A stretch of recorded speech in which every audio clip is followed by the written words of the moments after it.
sambut dengan tepuk tangan, saudara. Shalom. Apa kabar hari ini? Baik, saya percaya antusias saudara akan mengalami kepuasan di dalam Kristus. Amin. Kita berdoa, diberkati kami buka hati kami untuk kebenaran yang menyembuhkan, kebenaran yang membukakan mindset kami berubah, melihat dengan sudut pandang Tuhan. Untuk apa dan mengapa kami ada di dunia ini Tuhan. Kami bersyukur kalau Allah mempercayakan usia kami sampai hari ini. Itu berarti ada maksud Tuhan untuk kami melakukan hal yang bermakna, hal-hal yang mulia. Terima kasih Bapa, biarlah seluruh jemaat menangkap firman-Mu, mengerti dan melakukan kebenaran pada siang hari ini. Kami sambut di dalam nama Yesus kami berdoa. Amin. Bapak Ibu, beberapa hari ini ke depan, saudara, saya mungkin tidak ada di Batam beberapa hari. Ya bukan beberapa hari, hampir 2 minggu saudara ya. Jadi kadangkala lupa kasih tahu jemaat, tapi kadangkala jemaat nelpon. Padahal saya baru kali ini ya perjalanan agak jauh. Setelah hampir kurang lebih 2 tahun lebih, saya konsentrasi di gereja dan fokus membangun pemuritan. Sebagai Board of Director CMN Indonesia, saya harus memimpin beberapa rapat. Besok harus ke Jakarta, malam jam 1 terbang ke Papua 5,5 jam saudara. Saya bersyukur tidak transit, kalau transit lebih lama lagi. Jadi 2 hari langsung ke Sorong, Papua Barat. Lalu mimpin rapat, lalu ada agenda tambahan. Ada orang yang di Polres pernah membaca buku saya dan minta, dan dia sudah jadi Kapolsek dan minta supaya ada kegiatan ya rohani di Polres, sama ada agenda wali kota ingin sharing ketemu ya. Puji Tuhan saudara, kalau mesti dipercayakan. Lalu saya lanjut pimpin rapat di Ambon ya, tempatnya Boy ya. Tapi jangan titip oleh-oleh ya, pesawat 20 kilo saya sudah nggak mau. Ambon, lalu saya balik ke Jakarta, melayani di Abolov, Jakarta. Lalu terbang ke Manado, harus ngisi Natal. Pas Natal saya di sana minggu-minggu pertama. Orang Manado dari tanggal 1 sudah pada Natal semua ya. Jadi ada 3 gereja GPI, saya harus isi khotbah Natal di sana. Dan sesudah itu ada di Batam. Istri saya sendiri ya. Tadi saya didatangi bersama dengan ibu mertua saya. Saya bersyukur saya ada istri pergi kunjungan Mama, Ibu, dan puji Tuhan kami tawarkan dia mau ke Batam, mau. Padahal memang gak suka. Apalagi perjalanan 2 jam Surabaya Batam ya. Tapi puji Tuhan bisa ada, dan tadi sudah ibadah 1 ya. Saudara, di minggu pertama kita disuguhkan dengan kebenaran elim dan marah. Ya, saudara nangkap firman Tuhan ini? Saya lihat wajah-wajah saudara tidak lagi dimarah tapi elim. Amin. Ya saya ikut 4 kali ibadah, khotbahnya beda-beda. Di ibadah Tenghoa Pak Stefanus tentang doa Yabes ya. Minggu kemarin penatua kita Pak Jonathan khotbah tentang apa? Kuasa ibadah. Minggu ini saudara, sesuai dengan tuntunan tahun kelimpahan, saya akan khotbah yaitu baca sama-sama berkat rohani versus berkat jasmani. Kalau Bapak Ibu perhatikan, Tuhan sudah memberikan berkat rohani kepada kita semua. Amin. Nah saya berdoa sedikit hari ini, saya tidak gaya khotbah motivator, tapi saya lebih gaya khotbah pengajaran. Jadi using safety belt, kita akan mau take off. Kalau saudara ada goyang-goyang mau muntah, jangan muntah di dalam. Ambil kantung muntah lah ya. Karena anak saya bilang tadi, papi khotbah ibadah 1 semua jemaat seperti kuliah ya. Karena saya bilang jemaat ICM nak bukan TK, taman kanak-kanak. Tapi jemaat ICM jemaat yang dewasa. Amin. Kalau TK khotbahnya saudara mau diberkati, mau. Mau tahu rahasia diberkati, mau. Ya, itu Cik Mol ya, Cik Esmika ya, makan bubur. Kita harus sedikit makan keras. Kalau ada nyangkut kunyah sedikit, telan. Jadi jangan jadi jemaat saudara mau enak khotbahnya yang enak-enak Pak, yang lucu. Muka saya agak tegang Bapak Ibu. Kalau dibuat lucu agak susah saudaraku ya. Nah saya berdoa supaya biarlah 45 menit mungkin ya saya akan selesai. Biar saudara nangkap kebenaran ini karena saya akan lebih banyak di berkat rohani. Karena berkat jasmani saudara sudah tahu. Nggak perlu diajar, pasti cari. Betul nggak? Banyak orang Kristen lebih fokus kepada berkat jasmani daripada berkat rohani. Ini yang membuat kita jatuh bangun dalam pengiringan kepada Tuhan. Kalau saya berdoa karena saya ingin memperoleh kekayaan, memperoleh hal-hal yang ya prosperity lah, semua yang makmur. Itu tidak salah, tapi orientasi kita Bapak Ibu cuma digerakkan dengan hal-hal yang sementara. Kita akan baca saudaraku di dalam Efesus saudara, pasal 1 ayat 3 sampai ayat 5. Bolehkah Bapak Ibu kita bangkit berdiri menghormati firman Tuhan? Kita akan baca bersama-sama. Ya, mati lagi ini. Oke, kita baca sama-sama. 3, 2, 1. Terpujilah Allah dan Bapa Tuhan kita Yesus Kristus, yang dalam Kristus telah mengaruniakan kepada kita segala, katakan segala berkat rohani di dalam sorga. Ayat 4. Sebab di dalam Dia Allah telah memilih kita sebelum dunia dijadikan, supaya kita kudus dan tak bercacat di hadapannya. Dalam kasih Ia telah menentukan kita dari semula oleh Yesus Kristus untuk menjadi anak-anaknya sesuai dengan kerelaan kehendaknya. Silakan duduk. Perhatikan Bapak Ibu, ayat ini ditulis oleh Rasul Paulus kepada jemaat yang ada di Asia. Kalau sekarang itu daerah Turki, sana Efesus. Bapak Ibu, perhatikan ayat ini, sangat pasti, kok sangat pede ya Rasul Paulus. Paulus bilang begini, terpujilah Allah dan Bapa Tuhan kita Yesus Kristus, yang dalam Kristus, ingat, yang di dalam Kristus sudah telah mengaruniakan, kata lain menganugerahkan, kata lain memberikan kepada kita segala, katakan sama-sama, segala. Arti segala apa? Nang loncong.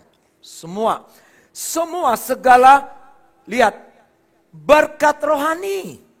Nah kita ketipu, ya nggak ada berkat jasmani. Makanya saya harus cari. Padahal saudara, kalau kita tahu rahasia berkat rohani, berkat jasmani akan mengikuti kita. Tepuk tangan buat Tuhan Yesus, saudaraku. Berkat jasmani akan mengikuti kita. Nah luar biasa lagi ayat 4 dia bilang begini, sebab di dalam Dia Allah telah memilih kita sebelum dunia dijadikan. Ternyata Bapak Ibu, berkat rohani yang disediakan Tuhan sebelum kita percaya Yesus. Sejak peristiwa Taman Eden 2000 tahun sesudah itu, apa yang dinubuatkan di Taman Eden, Kejadian pasal 1, Kejadian pasal 2, kepada Adam dan Hawa, kalau engkau makan buah pengetahuan baik dan jahat, ayat 17, engkau akan mati. Ternyata Adam dan Hawa tidak mati. Kejadian pasal 3 ayat 15, keturunanmu akan menginjak kepala dan engkau akan tumitnya. Artinya keturunan berarti ada harapan, ada generasi. Ternyata saudara, tumit itu saudaraku, itu bahasa Ibrani itu Akov. Siapa orang yang lahir ini tumit? Yakub. Dan dari Yakublah lahir sebuah bangsa yang dimana yang dijanjikan Tuhan sebelum dunia dijadikan. Nah kita semua yang Rasul Paulus katakan, terpujilah Allah dan Bapa Tuhan kita Yesus Kristus, yang dalam Kristus, yang percaya Yesus, yang sudah menerima Yesus, yang sudah mengalami kelahiran baru. Kita telah dianugerahkan, dikaruniakan segala berkat rohani di dalam sorga. Ada amin. Saya berdoa supaya jemaat mengerti berkat rohani seperti apa. Nah, kita akan lihat sedikit pelajaran, kita akan belajar sedikit pemahaman teologi, saudara. Bapak Ibu, tiba-tiba Paulus tahu, kok dia percaya sekali bahwa Allah sebelum dunia dijadikan sudah mempersiapkan berkat rohani. Oh, siapa Paulus? Paulus nanti ada di 3000 sekian tahun kemudian. Tapi ternyata, saudara, ini sudah ada sejak Tuhan melihat bangsa-bangsa di dunia adalah bangsa kafir, bangsa yang tidak kenal Tuhan, dan Tuhan memilih satu pria. Siapa namanya? Siapa pria itu yang dipilih Tuhan untuk akan melahirkan sebuah bangsa itu? Abram. Abram disuruh Tuhan keluar dari Haran. Haran itu posisi sekarang Irak sana. Mesopotamia. Haran. Mari kita baca supaya kita harus tahu latar belakang kenapa berkat rohani sudah disediakan.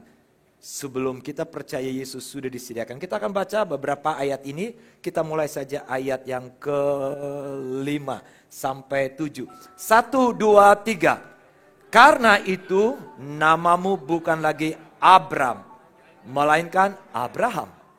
Karena engkau telah kutetapkan menjadi bapa sejumlah besar bangsa. Aku akan membuat engkau beranak cucu sangat banyak. Engkau akan kubuat menjadi, perhatikan, bangsa-bangsa, dan daripadamu akan berasal raja-raja. Perhatikan dua kata ini, bangsa-bangsa dan raja-raja. Terus ayat 7. Aku akan mengadakan perjanjian antara aku dan engkau serta keturunanmu turun-temurun menjadi perjanjian yang kekal. Supaya aku menjadi Allahmu dan Allah keturunanmu. Nah, saudara, kalau kita melihat seperti inilah gambaran keturunan dari Abraham. Abraham, saudaraku, dia harus meninggalkan Haran ke satu negeri yang dijanjikan, yaitu Kanaan. Satu negeri, dan Abraham, Tuhan katakan, dari kamu akan lahir bangsa-bangsa. Yang bukan sekedar bangsa yang ada pada waktu itu penyembah berhala, tapi bangsa-bangsa yang akan percaya dan mengenal Tuhan. Nah, lihat, Abraham menikah dengan Sarah dan mempunyai anak namanya Ishak. Ishak punya istri namanya Ribka, itu bukan sembarangan, itu saudara dari Abraham. Nahor, Milka punya anak. Jadi ini keponakannya Abraham dijadikan dengan Ishak. Karena dulu, saudaraku, mereka tidak mau kawin campur dengan bangsa, dengan orang penyembah berhala. Nah, dari Ishak dan Ribka lahirlah dua anak kembar. Siapa? Siapa anak kembar Ishak dan Ribka? Saul dan Esau. Esau dan siapa yang tertua? Berarti yang bungsu? Nah, kita baca ayat ini, saudaraku. 1, 2, 3, Kejadian 25 ayat 27. Lalu bertambah besarlah kedua anak itu. Esau menjadi seorang yang pandai berburu, seorang yang suka tinggal di padang. Tetapi Yakub adalah seorang yang tenang, yang suka tinggal di kemah. Ayat 28, perhatikan. Ishak sayang kepada Esau, sebab ia suka makan daging buruan. Tetapi Ribka kasih kepada Yakub. Saudara, kalau kita perhatikan ayat ini, ada pilih kasih. Keluarga yang punya favorit. Keluarga seperti ini akan mudah pecah. Dan memang benar pecah. Nanti kita akan belajar. Kita lihat di sisi baik ada maksud Tuhan, tapi di sisi buruknya, saudaraku, supaya kenapa Alkitab tidak bohong? Oh, kita cerita aja yang menulis Musa, nggak usah yang buruk, tulis aja yang bagus-bagus. Tidak, Alkitab harus menelanjangi apa yang menjadi dosa disampaikan, apa yang kebenaran disampaikan. Jadi nanti kita lihat, saudaraku, bahwa ternyata, saudaraku, Ribka seorang materialistik, ibu yang tidak percaya kepada suaminya. Ishak seorang yang kaya raya pada waktu itu.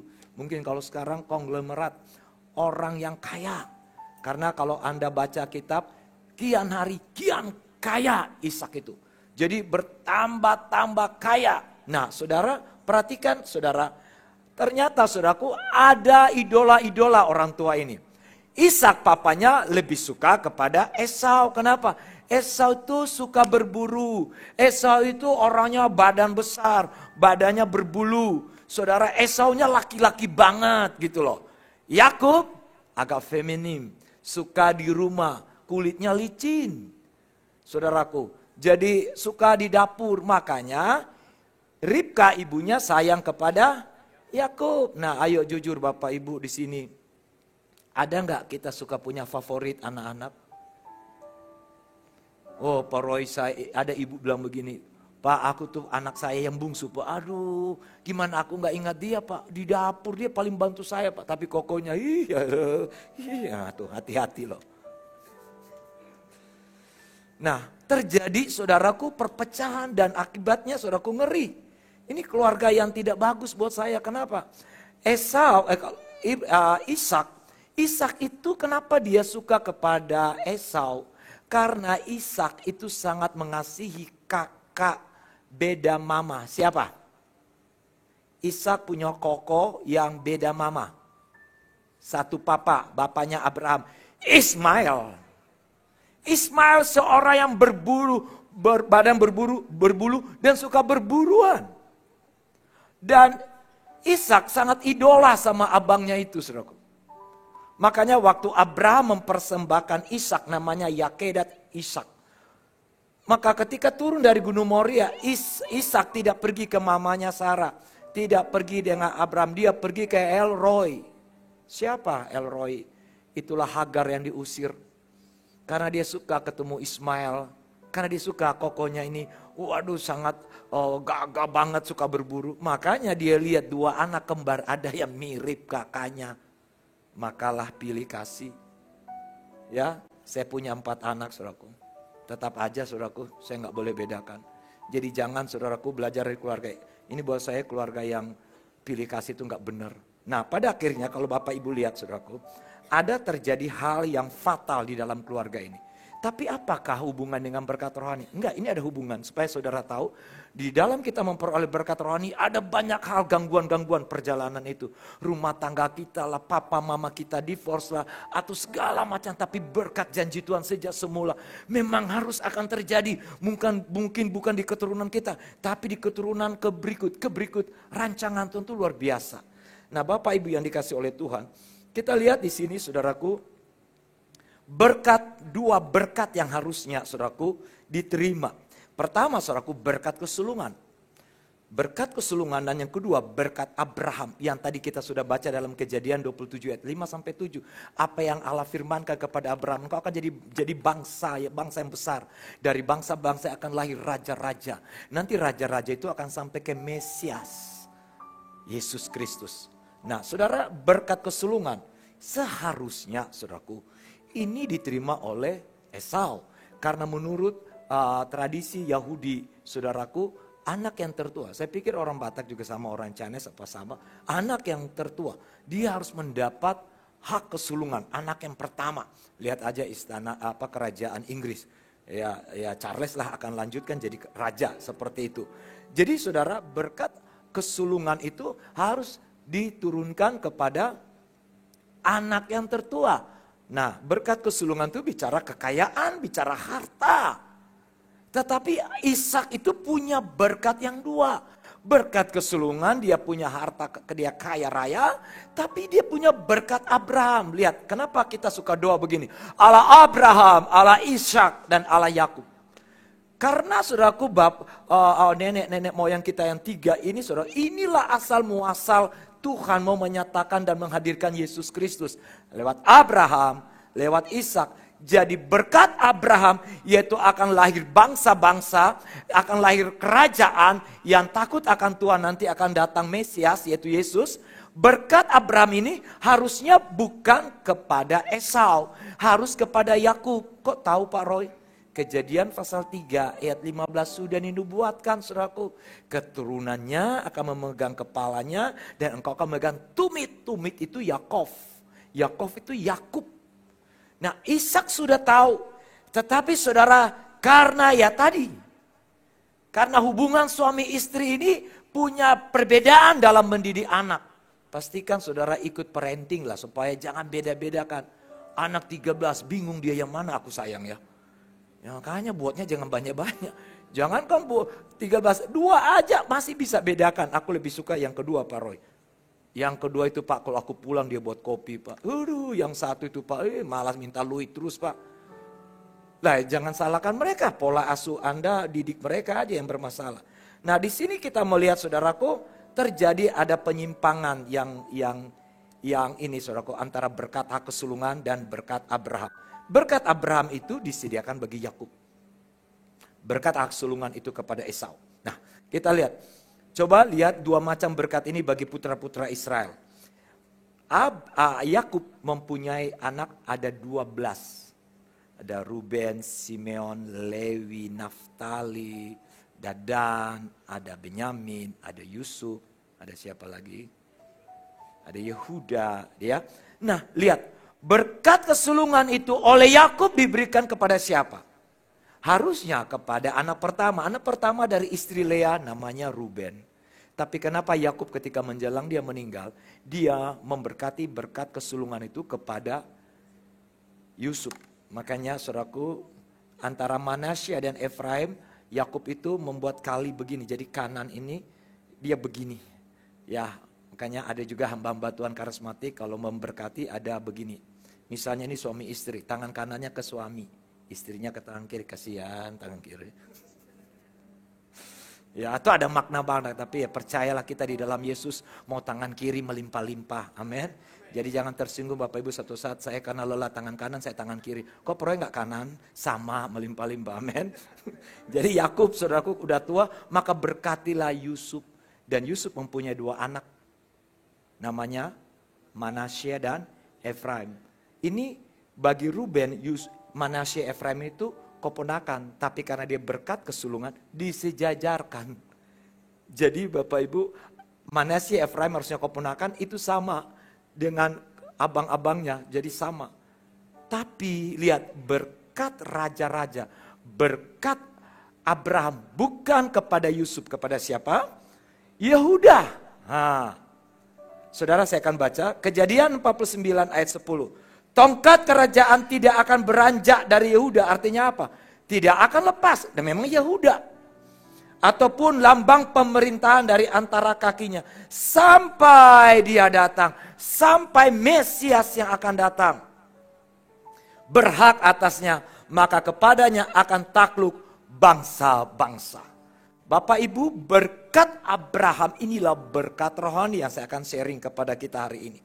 Jadi kita melihat saudaraku, selalu 2 ini berkat hak kesulungan, bicara berkat umum, kemakmuran, kekuasaan, materi, harta. Dan bersifatnya sementara. Berkat Abraham, berkat bangsa-bangsa, berkat kerajaan, berkat kekekalan yang artinya akan Yesus Kristus. Dan ini bersifat kekal. Kita lebih cenderung dalam hidup ini Bapak Ibu. Bukan berkat rohani. Kita agak bermasalah saudaraku kalau bisnis kita turun. Langsung kebingungan, minta orang doa. Kenapa kita nggak mau susah? Padahal kita lupa bahwa Allah memberikan kepada kita itu berkat rohani. Karena dari berkat Abraham ini berkat jasmani akan mengikuti. Coba lihat saudaraku keluarga ini. Saudara, kenapa Yakub disebut penipu? Karena memang dia menipu. Pertama dia menipu siapa? Abangnya tentang hak kesulungan, tukar dulu bagianmu ke saya akan kasih kacang merah. Pertama. Yang kedua, karena di dalam keluarga ini sudah terjadi kubu-kubu, maka satu saat saudaraku, Ribka, mamanya Yakub Esau, mendengar bapaknya menceritakan, kalau kita bisa lihat di Kejadian pasal 27, Ishak bilang begini, Esau anakku, papa sudah tua, mata papa sudah kabur. Papa mau meninggal, papa mau ikut kepada kakekmu Abraham. Papa akan dikumpulkan Tuhan bersama-sama. Bolehkah kamu pergi sekali ini berburu, bawa hasil buruanmu, buatlah adonan makanan untuk papa. Sesudah papa makan, maka papa akan berkati berkat hak kesulungan itu yang menjadi bagian kamu. Nah, ada yang ngintip siapa? Ribka. Akhirnya saudaraku, pergilah saudaraku Esau berburu. Ya berburu itu mungkin agak lama, mungkin berapa jam atau berapa hari. Saudara Ribka kasih tahu saudaraku. Yakov kan, ih, kamu cepat, kamu harus rebut. Ingat loh, bukan kokomu saja yang dapat berkat, harus kamu. Masa seorang istri bisa menipu suami pakai anak? Enggak percaya suami pakai anak. Ayo ibu-ibu. Ya, jangan bilang kalau mama simpang uang belanja karena papa tuh pelit, jangan kasih tau papa. Haleluya 12 kali. Itu terjadi Bapak Ibu. Di rumah gak saling percaya suami istri. Anak jadi korban. Nah, Ribka memanipulasi Yakub. Akhirnya saudaraku, dia cerita. Tapi Yakub ini masih tulus juga. Tapi mah, koko kan mah, abang kan berbulu. Aku kan enggak, aku kan licin. Udah gampang, nanti kalau saudara baca biarlah aku yang menanggung katanya. Itu ngeri. Akhirnya singkat cerita saudaraku, dengan ide mama yang materialistik ini saudaraku. Akhirnya saudaraku disuruhlah pakai bulu binatang dan singkat cerita. Masuklah, saya ingin baca karena seru ini.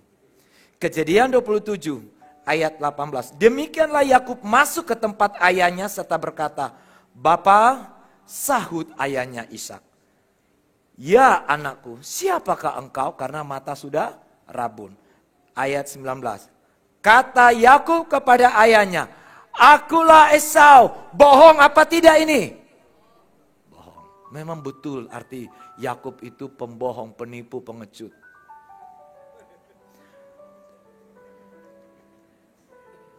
Apakah ada di sini? Ini kan saya khotbah konteks dulu, jangan tersinggung saudaraku. Ya, tapi biasanya kalau dosa belum beres agak tersinggung sih. "Telah kulakukan seperti yang Bapa katakan kepadaku. Bangunlah, duduklah." Nih Yakub bilang sama papanya, "Makanlah daging buruan masakanku agar Bapa memberkati aku." Mungkin mamanya ibu Ribka ini saudaraku sampai di pintu, ya teruskan. Oh haleluya, jama perkataannya, jama. Wah, dia tunggu-tunggu ini apa yang terjadi siasat ini. Ayat 20. Lalu Ishak berkata kepada anak itu, "Lekas juga engkau mendapatkannya, anakku." Jawabnya Yakub berkata, "Karena Tuhan Allahmu membuat aku mencapai tujuanku." Lalu kata Ishak kepada Yakub, "Datanglah, mendekat anakku, supaya aku meraba. Engkau, apakah engkau ini anakku Esau atau bukan?" Lihat, orang tua mau bohong itu yang namanya punya intuisi, saudaraku. Ya kan? Akhirnya saudaraku, majulah dia ayat 22. Maka Yakub mendekati Ishak ayahnya dan ayahnya itu meraba. Serta berkata, "Kalau suara Yakub. Kalau tangan Esau." Coba lihat saudaraku, ini kan Pak Asing bilang masuk angin ini. Papanya ditipu saudaraku. Ini mama ini ngeri, ada Ibu Suri. Duh ngeri, auzubillah. Ayat 23. Jadi Ishak tidak mengenal dia karena tangannya berbulu. Maka Ishak mau memberkati dia, masih dia tanya, ini bapaknya hebat juga sih. Ya iyalah dia yang buat, masa sih dia ragu. Ayat 24, dia jawab, Ishak bilang. Tetapi ia masih bertanya, "Benarkah engkau ini anakku Esau?" Jawabnya apa Pak Teddy situ? Iya, bohong gak? Darah Yesus, bukan Esau. "Benarkah engkau anakku Esau?" Yakub bilang, "Iya Papa." Coba berapa kali? 2 kali dia bohong. Saudara, kalau kita mau baca singkat cerita saudaraku, lihat gambar ini, lihat mamanya yang atur siasat.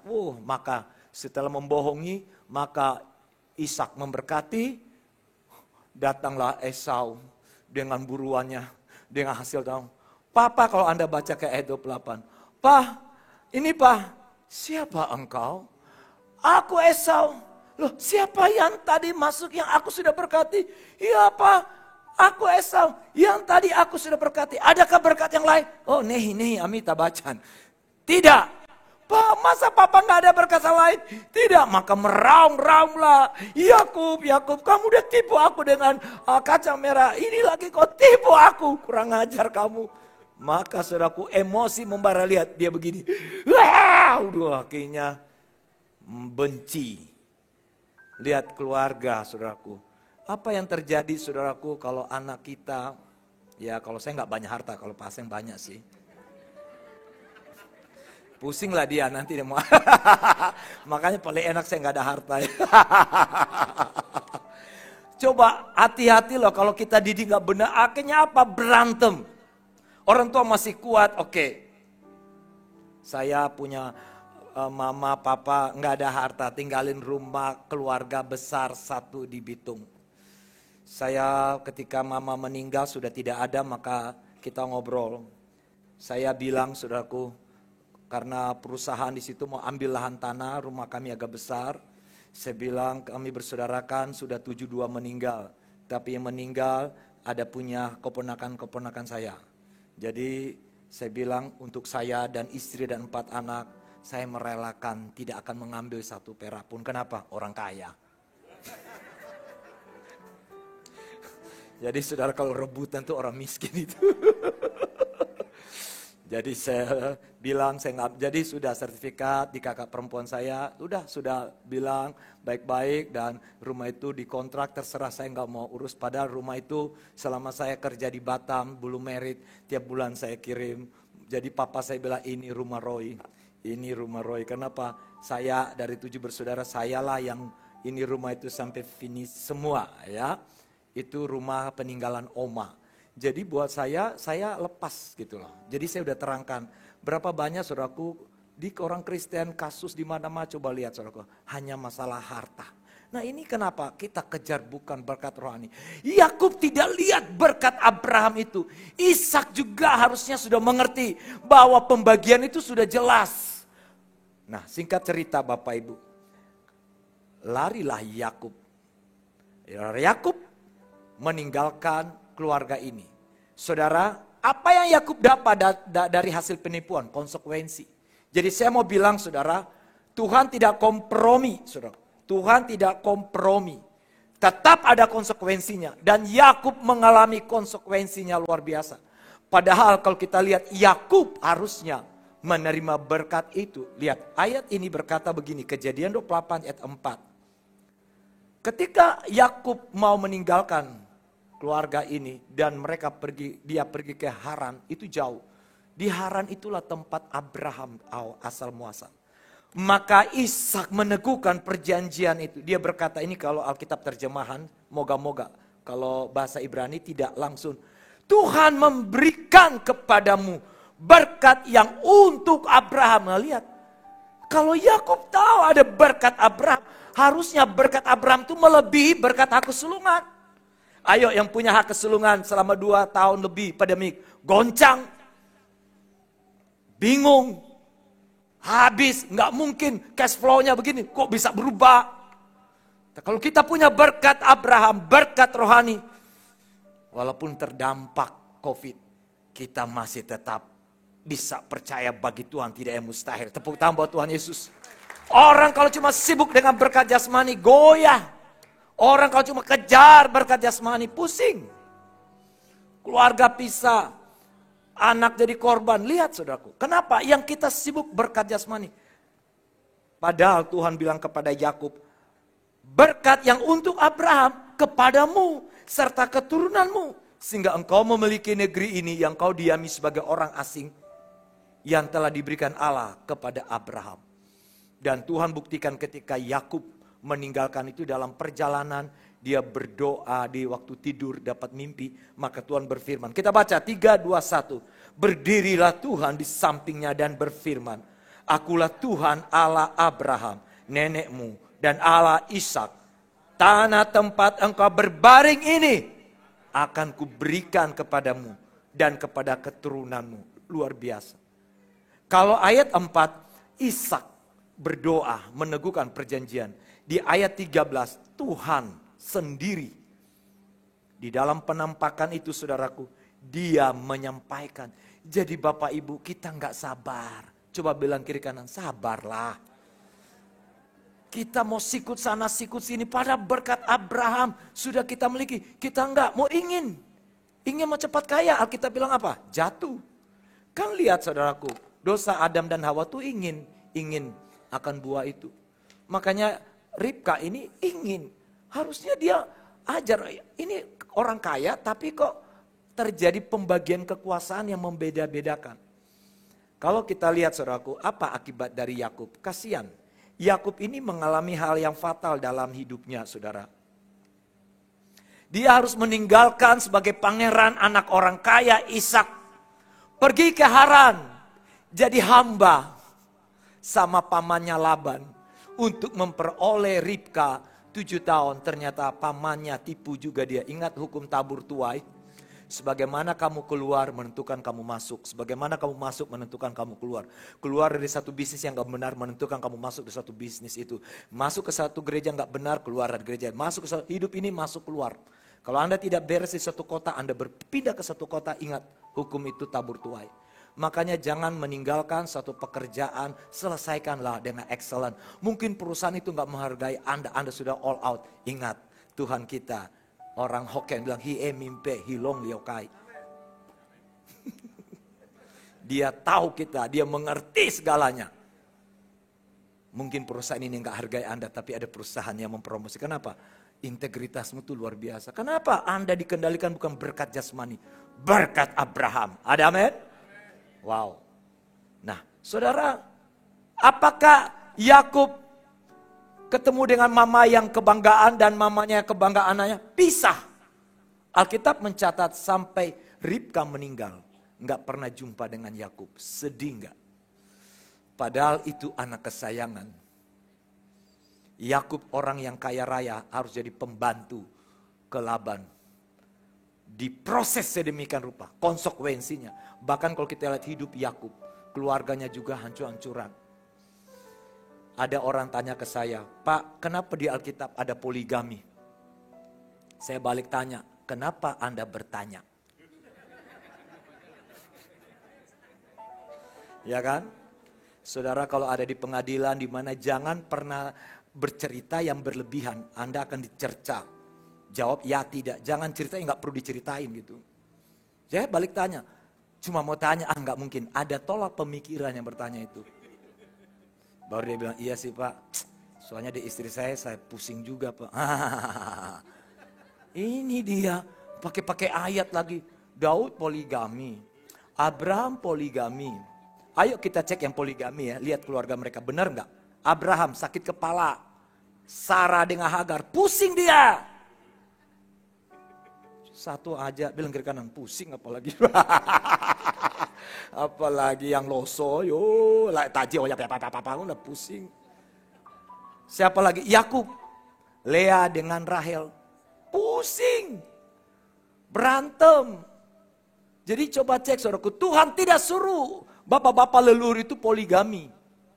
Itu bangsa-bangsa kafir, ada konsekuensinya, semua ada konsekuensinya.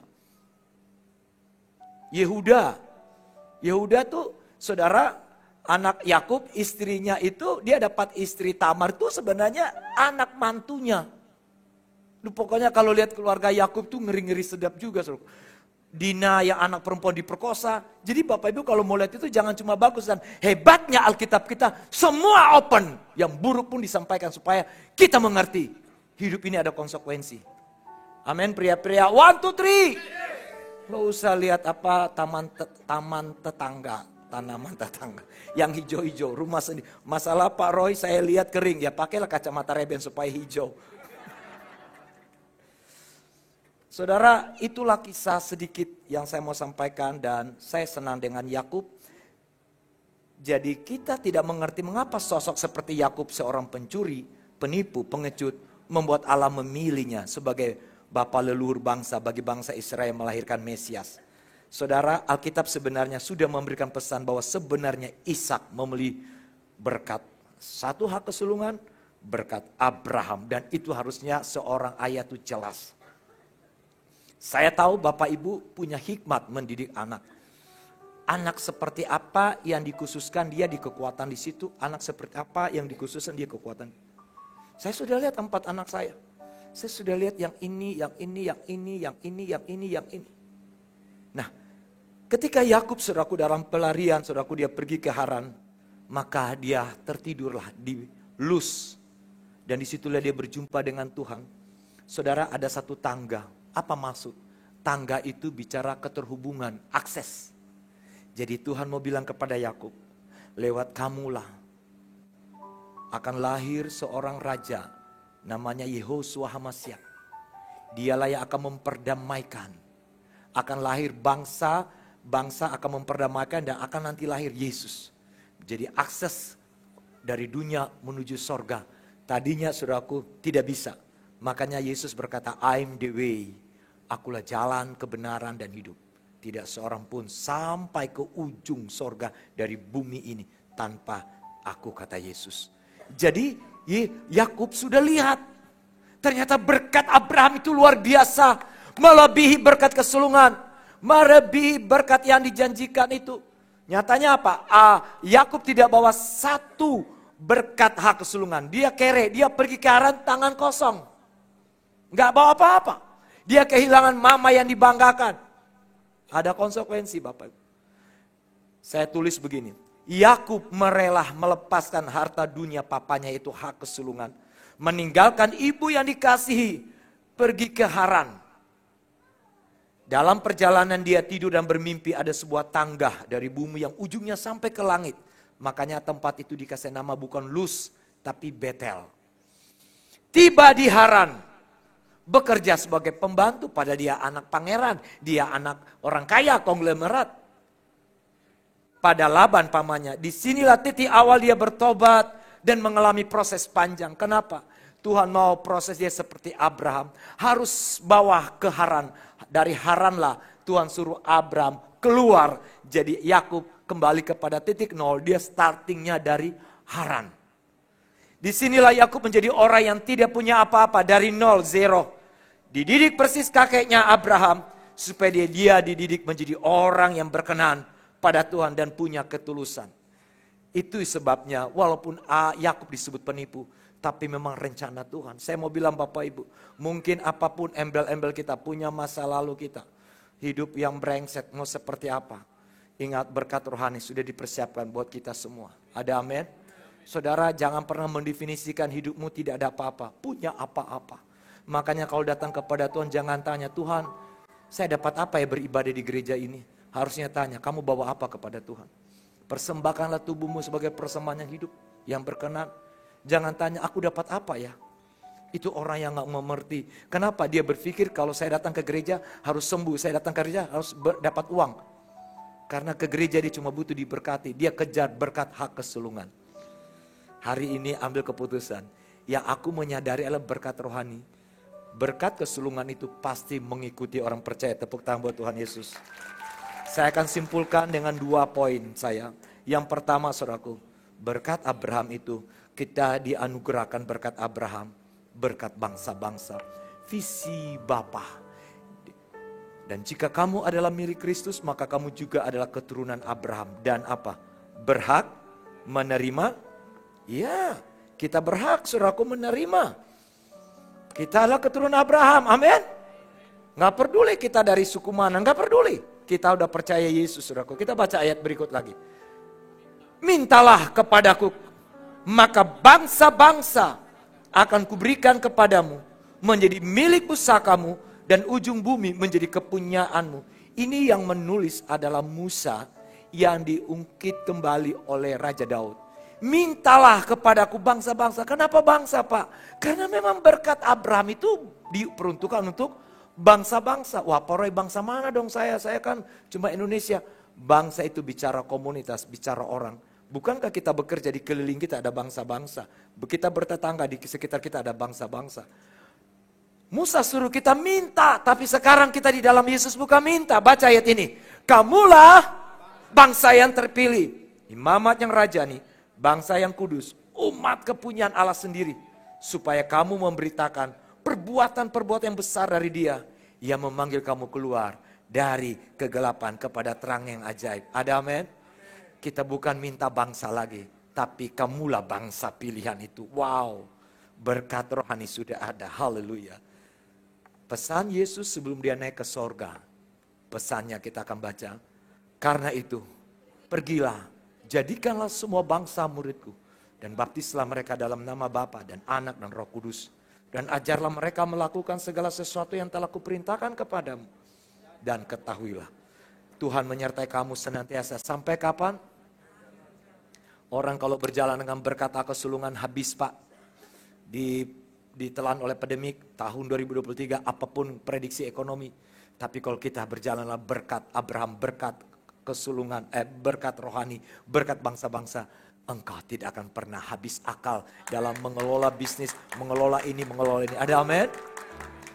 Makanya yang Anda kejar bukan berkat hak kesulungan, berkat rohani. Berkat Abraham yang kedua adalah berkat kerajaan. Wow. Kita baca saudara 1, 2, 3. Jadi karena kita menerima kerajaan yang tidak tergoncangkan. Haleluya. Marilah kita mengucap syukur dan beribadah kepada Allah menurut cara yang berkenan kepadanya dengan hormat dan takut. Saudara, kalau engkau sudah punya berkat Abraham, yo wayo ho coy beto, mau goyang apapun Anda tetap kuat. Kenapa saudaraku? Kita digoyang ekonomi langsung, amsyong. Langsung waduh mati kita Pak, waduh celaka Pak. Saya di bank uang saya, waduh bingung saya Pak, waduh udah begini. Saudara, memang bukan saya bilang kita nggak boleh kelola dengan bijak. Makanya gaya hidupmu, needs dan wants itu harus dibedakan. Ya apalagi saudaraku, ya kemarin saya pimpin sedikit prarakeri gereja.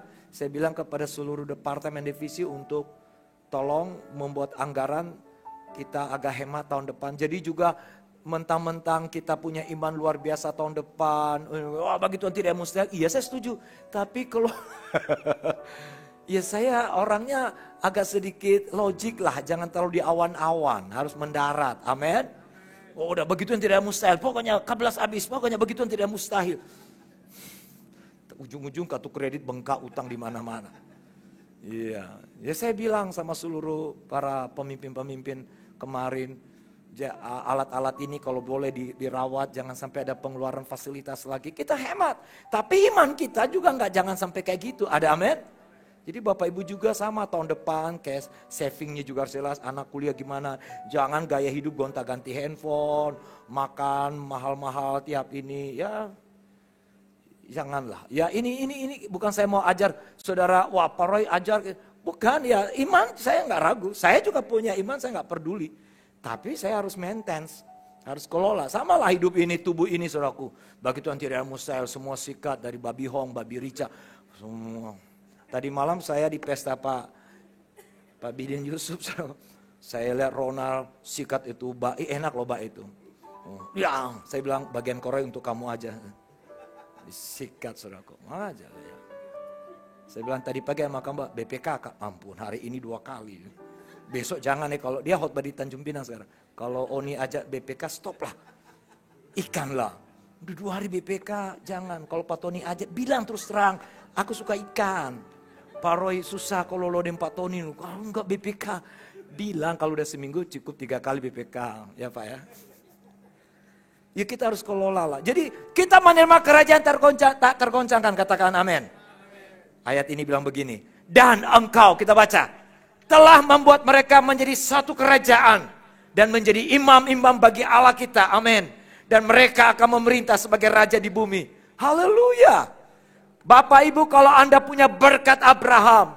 Saya percaya Anda akan menjadi konsultan di mana? Kemarin orang BPR pas yang undang saya. Ngobrol saudara. Aja untuk minta memberi empowering ke mereka. Tanggal 10 Desember nanti. Dan orangnya belum percaya Yesus. Dan di depan dia bilang, Pak silakan makan. Saya bilang, baik, saya berdoa dulu. Oh iya. Saya berdoa, selesai saya berdoa, saya makan cerita apa semua. Pak ada insight apa Pak? Oke, saya bilang coba Bapak memamarkan platform BPR Bapak, saya mau dapat gambaran. Lalu saya cerita, itu kebutuhan Pak, itu. Tapi Bapak pendeta ya, tapi kok Bapak tahu ya? Kita saudaraku jangan cuma jago di gereja. Bilang kiri kanan, jago juga harus di luar. Bilang. Ya ikut-ikut gaya Pak Aseng lah sedikit. Saudara kita nggak boleh saudaraku bawa berkat rohani itu cuma bicara sorga. Sorga harus hadir di dunia kerja kita supaya ada keunggulan-keunggulan. Ada amin? Ya saya diminta salah satu training yang sedang dibangun namanya D-Art. Salah satu sebagai asesmen dan konsultan. Ya saya lakukan aja apa sesuai passion saya saudaraku. Kayak ini ke Sorong saya juga nggak tahu kenapa wali kota meminta audiens yang sambil ngobrol. Ya, saya cuma nggak ada maksud saya nggak buat kartu nama atau apa-apa pokoknya saya seorang coach aja. Saya nggak mau seorang motivator, saya seorang coach. Pelatih yang mendidik orang jadi maksimal memberjelaskan orang lain. Bahasa rohani dimuridkan, memuridkan lagi. Kita sudah diberikan Tuhan sebagai imam-imam bagi Allah dan akan memerintah sebagai raja. Amin. Saudara jemaat ICM, wow Anda bisa jadi konsultan di mana. Anda berbisnis bukan cuma cari kaya, tapi Anda bisa mengequip orang terinspirasi. Wow hidupmu luar biasa ya. Pak Aseng ini saya suruh tulis buku, nggak tulis-tulis sampai sekarang. Saya juga bingung. Sibuk ya, pakai aja editor Pak. Bapak cerita aja, mereka rekam. Pasti jadi, karena beliau punya pengalaman hidup banyak. Ya, SBY itu bukan dia yang tulis buku tebal yang duduk-duduk aja, saudaraku ya. Ada editor Pak, cuma memang membayar. Kalau saya ya mau bayar editor lagi amsyong. Jadi saya 5 buku selesai, saudaraku. Kita baca ayat ini, 1, 2, 3. Sebab kerajaan Allah bukan soal makan minum, tetapi soal kebenaran, damai sejahtera, dan sukacita oleh ini yang membuat saya bergairah. Orang kejar hak keselungan, bisnis turun, mukanya turun juga. Keluarga, boceng sim, bopeng ang. Kenapa? Hoki, gak ada uang Pak. Keluarga cerai, pisah dan semua karena kejar uang. Firman Allah berkata, nubuatan Yesaya. Di mana ada kebenaran, di mana di bisnis, di mana di rumah tangga, di mana mana. Jika ada kebenaran Allah di situ, akan tumbuh apa? Damai. Kolose 3:15, biarlah damai sejahtera yang memerintah kamu. Hari-hari ini yang memerintah hidup kita apa? Kekhawatirankah? Uang lo? Ketakutankah? Mike Yahya. Puyo haipa. Jangan takut, yang memerintah kita harus damai kalau ada kebenaran. Akibatnya orang dalam kebenaran apa? Ketenangan. Mana ada bisa tenang hari-hari ini Pak? Hanya orang menerima berkat rohani, dia bisa tenang dan tentram. Tepuk tangan buat Tuhan Yesus. Kita mau nyanyi lagu yang saya ciptakan. Itulah firman Tuhan. Saya harap saudara nangkap berkat rohani saya sampaikan, bahwa itu sudah disediakan. Saya berdoa supaya ada hikmat untuk engkau mengelola berkat jasmani. Ada hikmat untuk engkau mengelola kekayaan yang Allah percayakan. Sehingga engkau bukan seperti orang dunia, khawatir. Yesus katakan dalam Matius 6, orang yang khawatir sama dengan orang yang tidak mengenal Tuhan. Mereka seperti bangsa yang kafir. Baca yuk, Matius 6 ayat 30 sampai 34. Haleluya.